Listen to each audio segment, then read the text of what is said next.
Welcome back.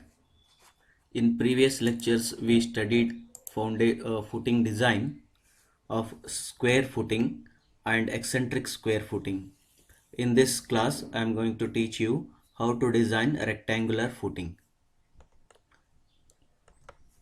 The design steps are same. First, we will calculate total load, then area of the footing, then dimensions of the footing, upward soil pressure, bending moment, and depth of the slab. For bending moment, depth for one-way shear, depth for two-way shear, steel calculation, and check for development length.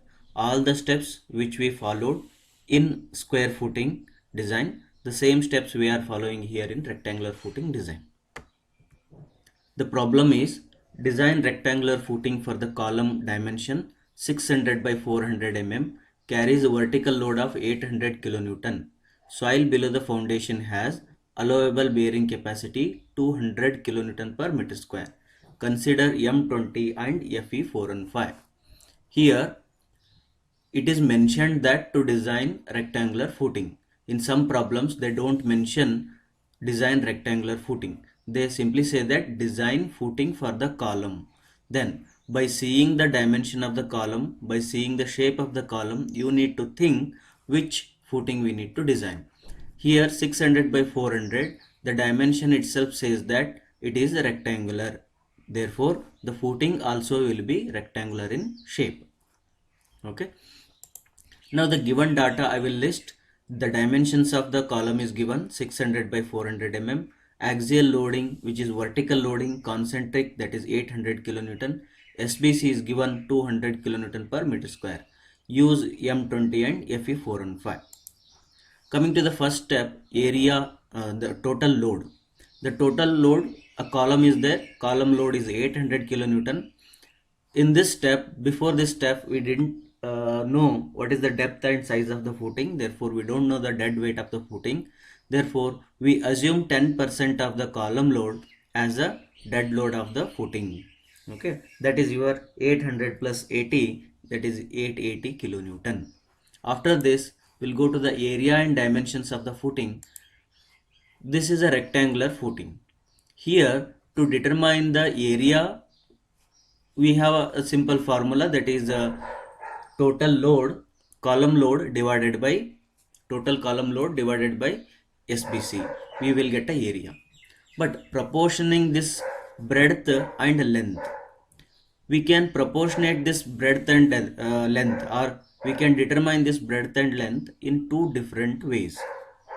In some textbook they follow B and L, and 0.4 and 0.6 they will put in a proportion. For example, B by L equal to 0.4 by 0.6. This proportion they make and they determine B and L. This is also a correct way of determining breadth and length of the footing.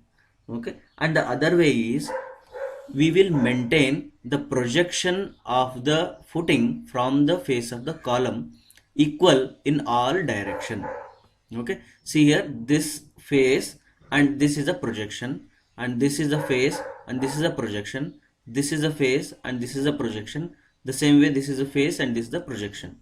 We need to maintain this distance and this distance, this distance and this distance. All four projections will be maintained equal, and by considering this criteria also you can determine B and L. I consider the second criteria, that is considering the projected footing area equal in all direction.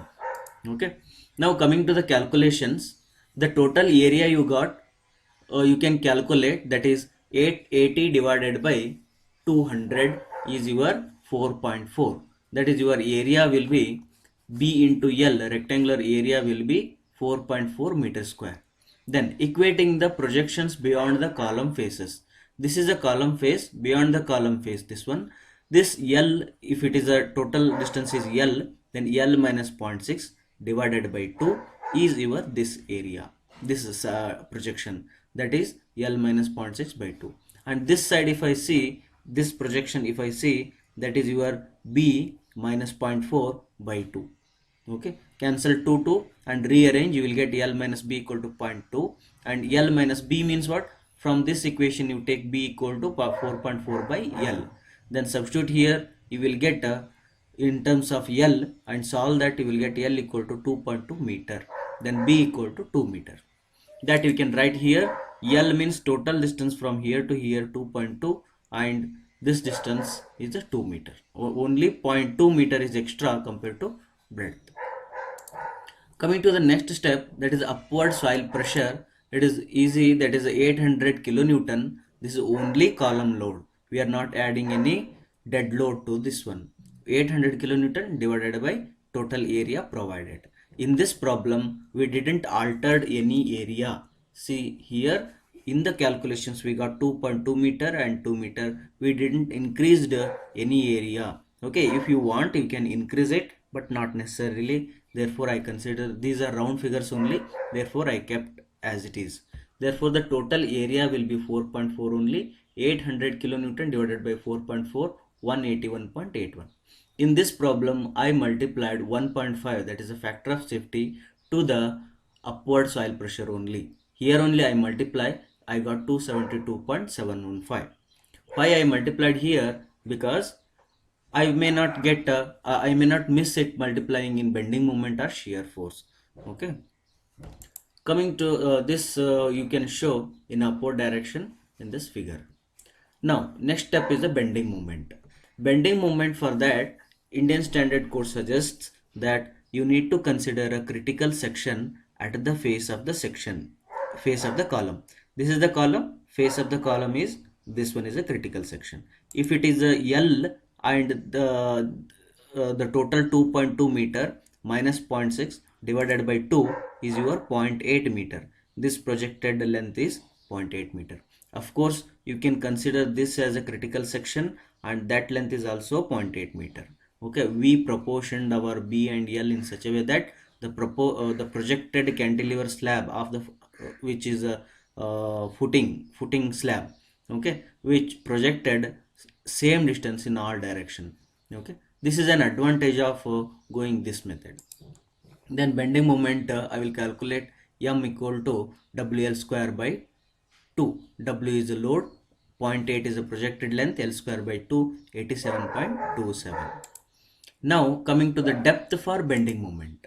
This we know 87.27 is the bending moment. For that we will use the normal equation. Then we will calculate depth as 177.81.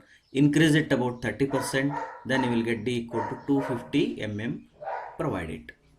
Okay, but we don't know whether this depth will satisfy our one-way shear or two-way shear. We don't know, but this 255 provide, it will definitely satisfy the bending moment criteria.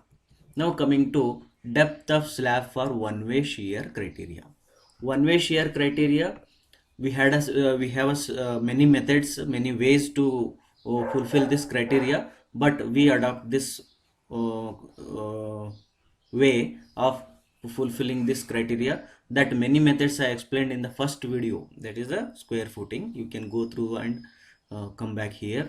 That is 0.36 FCK BXU equal to 0.87 FY AST. This is a compressive force equal to tensile force for balanced section, and rearranging the terms and multiplying 100 both side and dividing D both sides, then I will get this equation. From this equation, this is nothing but PT, that is a percentage steel. Then that percentage steel is 0.96. This 0.96 I will read in the table number 19 IS 456. That comes around here, and corresponding to that, for M20 I will get a shear strength as 0.61 Newton per mm square. This 0.61 Newton per mm square, I will consider it as a toe weave only. Then I will put D unknown in the equation. I will determine the D, how much depth is required to meet this criteria. Okay, for that I want VU. VU is a shear force. To calculate the shear force, Indian Standard suggests that the critical section will be at a distance D from the free face of the column. If this is the face of the column, from this we need to come at a distance D, then we need to get one section, and this vertical loads we need to determine. Vertical load means what? That is your total UDL into distance. UDL will be in kilonewton per meter into distance. Distance is what? This is from here to here 0.8 minus D, that is U, divided by BD, B1 and D is unknown. Then D I will calculate, I got 247, I will provide it 260 mm. See, this 260 mm will take care one way shear. The previous D I got 250 mm, that will take care bending moment. Now this is more than that, therefore I provide 260 mm. Coming to the next step, the depth requirement for two-way shear.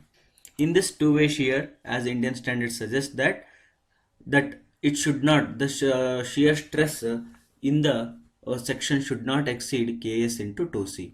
Ks is 0.5, B beta, and this value should not be greater than 1, and 2C is 0.25 FCK for limit state method.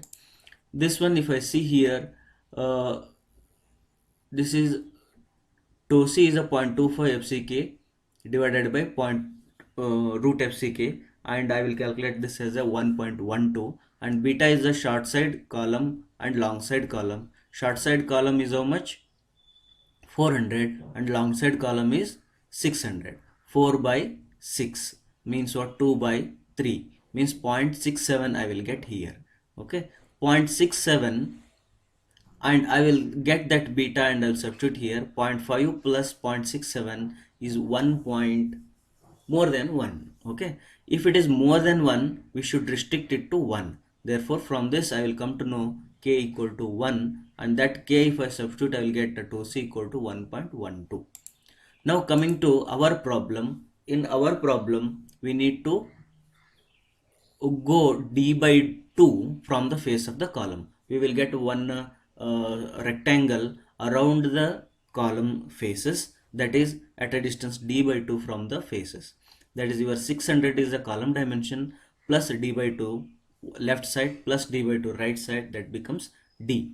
Then 400 is the column side, and left side, top side and bottom side for d by 2, that becomes d. Therefore, this is the one side perimeter into 2 the total perimeter into d the area. Then 800 is the column load into 1.5. In this equation, d is unknown, that d I determine, it comes 450 mm. Okay, this much I will provide. Now think here, 450 mm will take care two-way shear, 260 mm take cares one-way shear, 250 mm take cares bending moment. Therefore, if I provide 450 mm, it will take care all of them. Therefore, I will provide 450 mm. Now coming to steel calculation. In the steel calculation, the usual equation I will use. In this equation, M means 87.27 bending moment, breadth 1000, depth 450 mm, FCK, FY, I put everything here. I will get AST as 551.42 mm square. But whether it is minimum criteria, whether it is satisfying minimum criteria or not, for that one I check AST minimum equal to 0.85 FY BD. Then here I will get 921.68. Therefore, I will provide this AST instead of this one. This I will simply ignore it. Coming to how to distribute the bars in the rectangle.